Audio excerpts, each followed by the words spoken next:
Hi everyone, thanks for joining us. And today we're going to demonstrate an action learning set in action. Kerr will be the time advisor whose role it is to invite the presenter to present their challenge and to make sure they don't run over 5 minutes.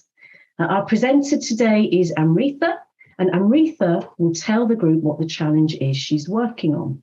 Myself, Hannah and Kerr are supporters. We're here to listen, show no judgment, and not interrupt the presenter while they're speaking. So once Amritha's presented her challenge, we'll move into stage 2. And stage 2 is the open questioning round. So in this stage, supporters will ask the presenter some open questions to help the presenter clarify their thinking. And these can include who, what, when, where, and why questions. If the question can be answered with a yes or a no, then it's probably not that helpful. So supporters must also be careful not to offer solutions, judgment, or advice. Amritha will then be asked to turn her camera off once we've asked those clarifying questions, and Hannah, Kerr, and myself will discuss the challenge Amritha's presented. Amritha will listen and make notes, but she's not going to respond. We'll offer support and help, which may include ideas, offer to share resources or contacts. Amritha will then turn her camera back on and consider what she's heard from the supporters and what actions she's likely to complete before the next action learning set meets. These will be documented and often shared with the group and referred to at the start of the next action learning set. So hopefully that gives you a bit of an idea of how an action learning set happens in practice.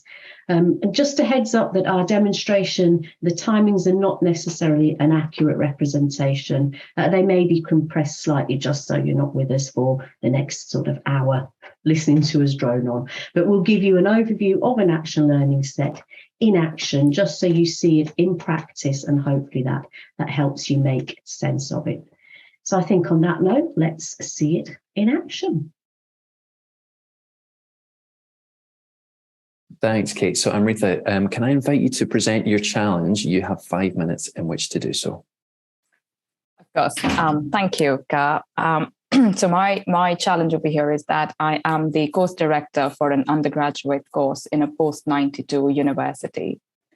Now, the course runs in modules. So there's a modular nature, which means that students must cover each module over a period of 6 weeks with 2 assessment points. And these assessments take place in week 3 and in week 6. Now, during the pivot to online, we merged our classes for cohorts of students studying in 3 different campuses. So from location 1, 2, and 3 students from the 3 locations would come together to study the same module. And this was undertaken for the efficient use of resources and for staffing purposes.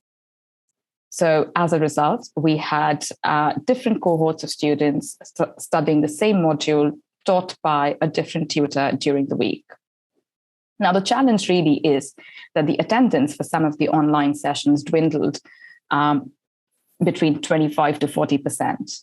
And as a result, it sort of demotivated the fellow students who made the effort to join the session at 9 a.m., as well as for staff for putting all that effort, but not having all of the students attend the online session. The knock-on effect was students started to seek deferrals for the assignments. There was a drop in engagement. So from a teaching and learning perspective, because there were lesser numbers, we could see that impact on their learning experience. There was less than optimal engagement with the formative learning tasks, and thus affecting their overall assessment experience. Unfortunately, this also added to the already busy module tutors and the module leads. The on-campus day was poorly attended as well. With all of this, I think it's important to mention the demographics of students we have, because that had an impact on the sense of belonging from the beginning, and that became an issue. So we had students who were from different ethnic backgrounds, mature students returning to education, and students with learning needs. So keeping all of this in mind, I think the challenge is about the nature of the module, the engagement with the learning, the assessment experience, and making sure how do we sort of sustain that high quality learning experience for students, but also to make sure that the staff are feeling comfortable with the pivot to online.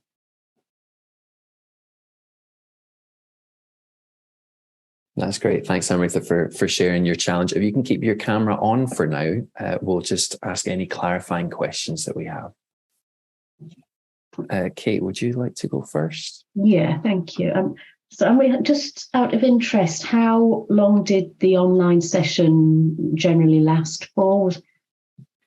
So our online sessions were scheduled a timetable for 4 hours. So 9 to 1 p.m. or 2 to 6 p.m. Okay, thank you. And how many staff delivered on the module in that time scale? So generally, we would have one member of staff leading the entire teaching session. Okay, brilliant. And then I just wondered how many students you had online at one time. So ideally, because this was a amalgamation of students from different cohorts, so we would expect around about 70 students to be attending the online session. Okay, brilliant. That's great. Yeah, that's great. Thank you. And then I just have one question. I wondered how staff were supported to switch their teaching to the online space that you moved into. And that's a good question. There was a lot of discussion and preparation around how to use the resources in an optimal way, because students from different campuses and the tutors from different campuses would have a slightly different approach to teaching and learning. So we have to make sure that they're all aligned in terms of how the teaching is being delivered, what the planning is for the 6 weeks, and just making sure that there is that open and effective communication between the academics. And can I just ask one more? I may have missed it, but how were they assessed for this module? I just wondered. So for the assessment, like I mentioned at the top, there are 2 assessment points. So we would have one assessment taking place in week 3 and the summative assessment taking place in week 6. The weightage for the different assessments would vary slightly. So for this particular module, the first assessment carried 40% of the overall module grade, and the second assessment carried 60% weightage. And were they both written assessments rather than presentations? Or? So one was a presentation, the other was a bigger written submission. Okay. And which one was the presentation? The first one, the one in week 3. Yeah, cool. Thank you. That's great. Thank you, Amrita. If you could now switch your camera off, we're going to discuss your challenge in a bit more detail, and then we'll invite you back in to reflect on what you've heard. Sure.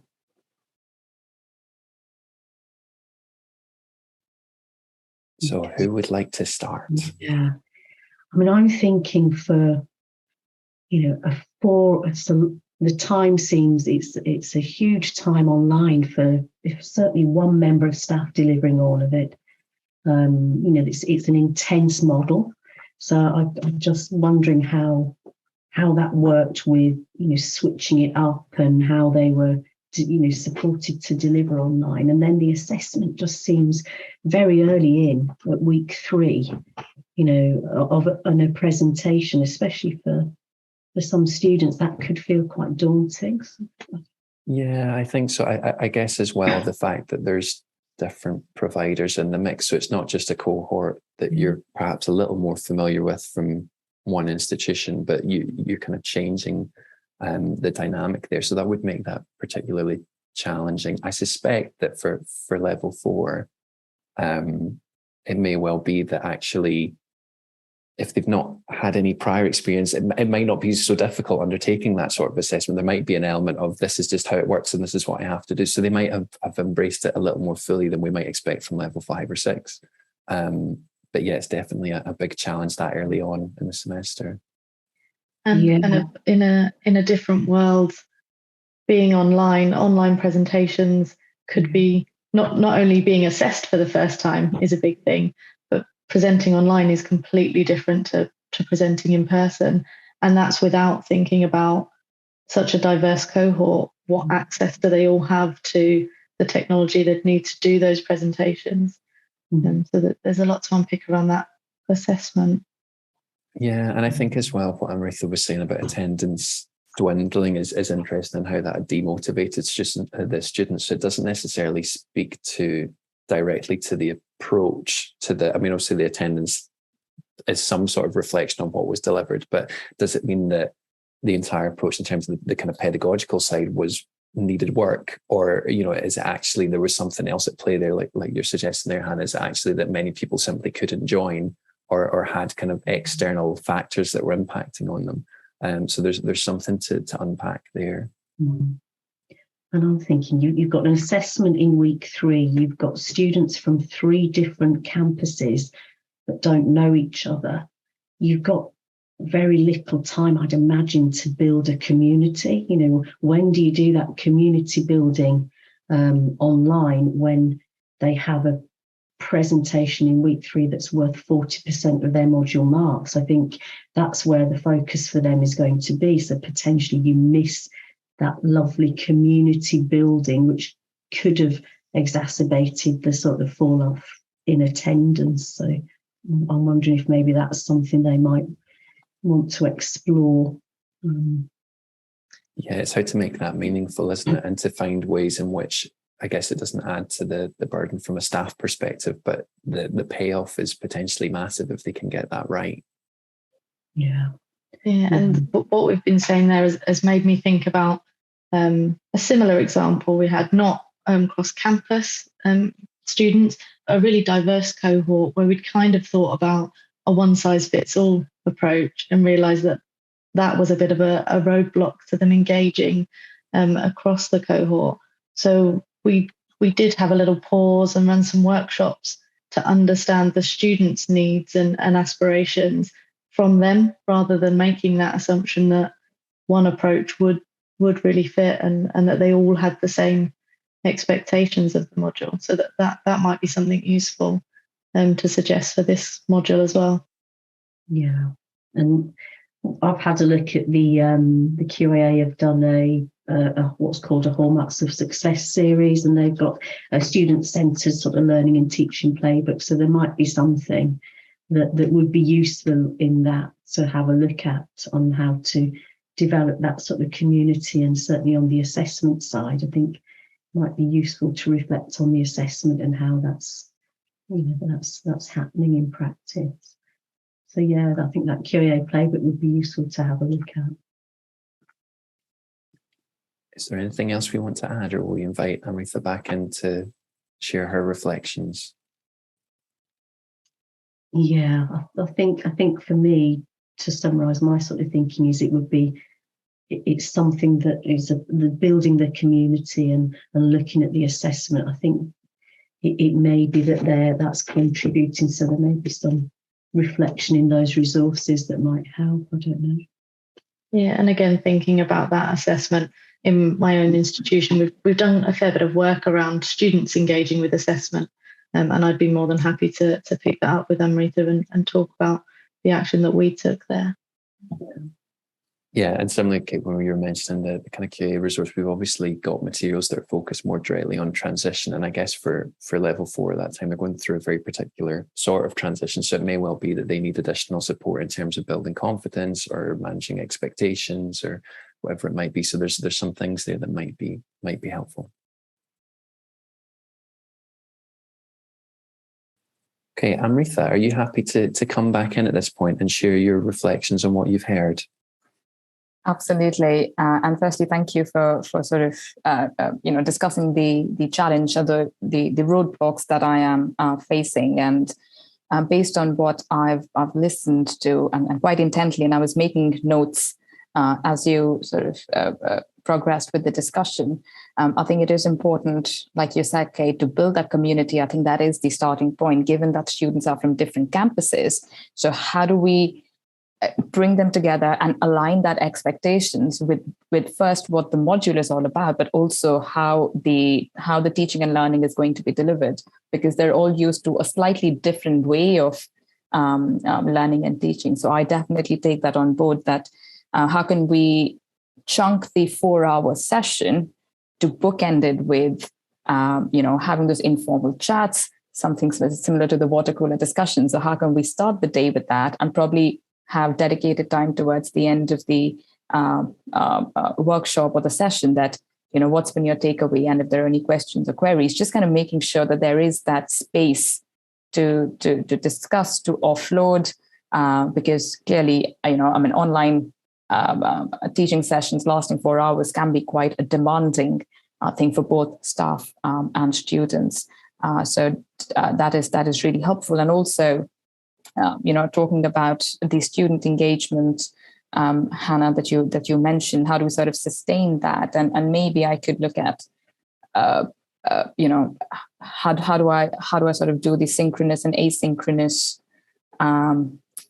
using the synchronous and asynchronous opportunities to ensure that students are engaging with the virtual learning space, but then they also have that option of discussing that as part of the live session. So whether that's through, if you're using any different digital tools or video captures, kind of making that space for more creative ways of learning and teaching.